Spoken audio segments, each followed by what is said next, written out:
اعوذ باللہ من الشیطان الرجیم بسم اللہ الرحمن الرحیم۔ شروع خدا کا نام لے کر جو بڑا ہی مہربان نہایت رحم کرنے والا ہے۔ السلام علیکم ورحمۃ اللہ وبرکاتہ۔ تمام سامعین کو ہمارے چینل کی طرف سے خوش آمدید۔ مجھے امید ہے کہ آپ سب لوگ خیریت سے ہوں گے۔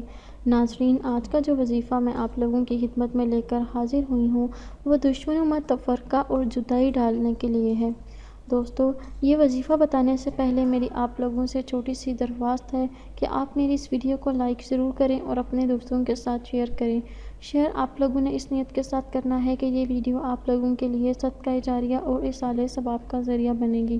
ہو سکتا ہے کہ آپ کے ایک شیئر کرنے کی وجہ سے کسی انسان کی بہت بڑی پریشانی یا بہت بڑی مشکل حل ہو جائے۔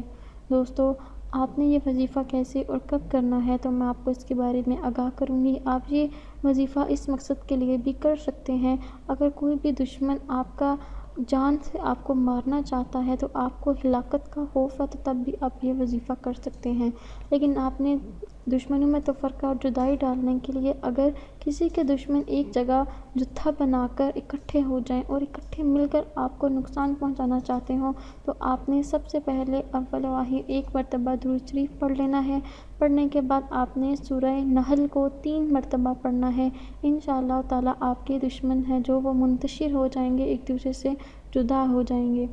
دوستو، اگر کسی شخص کے دشمن اسے جان سے مارنا چاہتے ہوں اور اسے ہلاکت کا خوف ہو تو وہ اول واحد درود شریف کے بعد اس نے سورہ نحل کو ایک بیٹھک میں ایک آدمی یا کئی آدمی 100 مرتبہ پڑھیں۔ انشاءاللہ تعالیٰ دشمن اس کے فرما بردار ہوں گے اور اگر اس نے ان کی اطاعت نہ کی تو وہ پریشان اور ذلیل و خوار ہو جائیں گے۔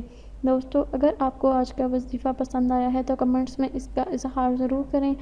میری اللہ پاک سے دعا ہے کہ اللہ پاک آپ سب کو اپنی حفاظت میں رکھیں اور آپ سب کو اپنی رضا اور اپنی خوشنودی عطا فرمائیں۔ آمین ثم آمین۔